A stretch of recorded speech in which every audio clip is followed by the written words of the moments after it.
तर जय श्रीराम भावांनो, शिवजयंतीच्या दिवशी तुम्हाला मी आपला साऊंड तो दाखवला, पण नगर मध्ये काय नादखोळा साऊंड आले होते ते दाखवायचे राहिले ना. त्याच्यातला मेन म्हणजे कोणता माहितीये का? ओमकार 72.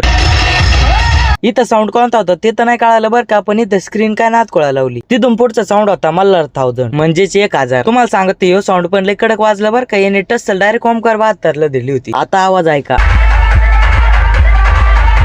त्याच्यानंतर होता पैलवान साऊंड. यो साऊंड तुम्हाला मागच्या वेळेस पण दाखवला होता एका व्हिडिओ. काही सोपं काम नाही, क्लीन आणि लाऊडचं कॉम्बिनेशन आहे. त्याच्यानंतर आम्ही पाहिला डॅडी नंबर 1. शेवटी नेक्सा कॅबिनेट आहे. या व्हिडिओतले सगळे साऊंड एकदम टॉपचे आहेत नाही का. त्याच्या पुढचा होता ओनली बाबा 70+. कॅबिनेटच महाराष्ट्रातल्या टॉपच्या साऊंडचे. त्याच्या पुढचा साऊंड म्हणजे सगळ्यात मेन, म्हणजे महाराष्ट्रातला एकदम टॉपचा साऊंड म्हणजेच ओमकार 72. तुम्ही एकदा आवाज ऐका.